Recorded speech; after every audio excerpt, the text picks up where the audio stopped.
Shalom semuanya. Bahwa pada bulan Agustus kita akan belajar bagaimana kita kuat dalam penderitaan. Kita mau belajar dari tokoh-tokoh iman di Ibrani 11 ayat 32 dan 33. Dan apakah lagi yang harus aku sebut? Sebab aku akan kekurangan waktu apabila aku hendak menceritakan tentang Gideon, Barak, Simson, Yefta, Daud, Samuel, dan para nabi. Yang karena iman telah menaklukkan kerajaan-kerajaan, mengamalkan kebenaran, memperoleh apa yang dijanjikan, dan menutup mulut singa-singa. Penulis kitab Ibrani, saudaraku, mengatakan bahwa akan kekurangan waktu kalau dia menceritakan, menuliskan satu persatu secara detail pengalaman yang luar biasa dari para tokoh iman. Karena iman, para pahlawan iman itu telah beroleh kekuatan di dalam kelemahan yang dia miliki.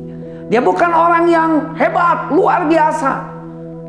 Dia masih punya kelemahan, tapi Alkitab mencatat, Ibrani 11 mencatat, dia mengamalkan kebenaran, dia melakukan firman Tuhan, dan dia tidak kompromi.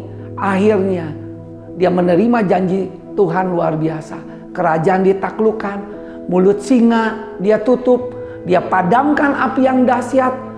Setiap patah pedang yang mau menghampiri dia diluputkan, dan dia kuat di dalam peperangan dan memukul mundur setiap pasukan tentara asing.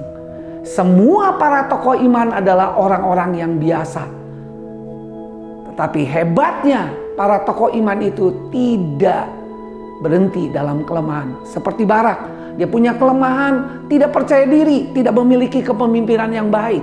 Gideon, orang yang minder karena suku yang terkecil. Yefta mau mengalami trauma masa lalu di masa kecilnya. Simson, dia orang yang kuat tapi punya kelemahan di dalam wanita. Samuel, dia memiliki kenabian yang kuat tapi keluarganya tidak mengikuti jejaknya. Dan Raja Daud pun begitu, dia tidak dianggap di tengah keluarganya.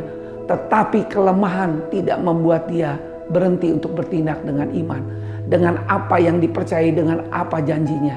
Dia lakukan apapun resiko penderitaan yang harus dia alami. Saudaraku, percayalah Tuhan juga mampu membuat kita semua akan luar biasa pada zamannya, pada generasi kita, jika kita berani bertindak dengan iman. Apapun resiko yang diterima, tetap berpegang teguh pada Tuhan dan janjinya, seperti yang dilakukan oleh tokoh iman yang tadi saya sudah sebutkan. Perhatikan ayat 39, indah sekali. Dan semua ini meskipun dipuji melalui iman mereka. Luar biasa kan? Tetapi mereka tidak menerima apa yang dijanjikan. Karena Allah telah menyediakan sesuatu yang lebih baik bagi kita semua. Bagi saudara dan saya, sehingga kitalah mereka akan menjadi sempurna para pahlawan iman. Saudaraku yang kekasih, semua para tokoh iman meninggal sebelum melihat harapan itu terpenuhi. Apa yang dilakukan menunjukkan kehidupan iman kita sekarang menjadi mata rantai yang terbentang kembali, yang tidak terputus dari zaman Adam, Abraham, dan Daud, yang berlanjut pada kita semua sampai Kristus datang kembali. Hal ini menjadi penting, seharusnya menyemangati semua jemaat Tuhan.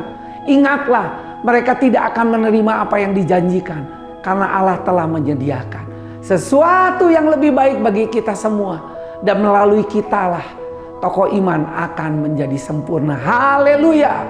Seorang hamba Tuhan pernah berkata, memberi gambaran tentang pahlawan iman seperti aula besar iman.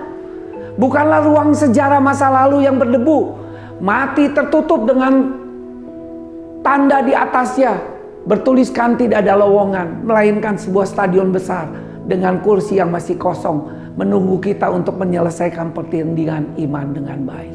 Berarti kita juga akan bersama seperti Ibrani 12. Kita akan dikelilingi oleh awan yang seperti saksi yang besar.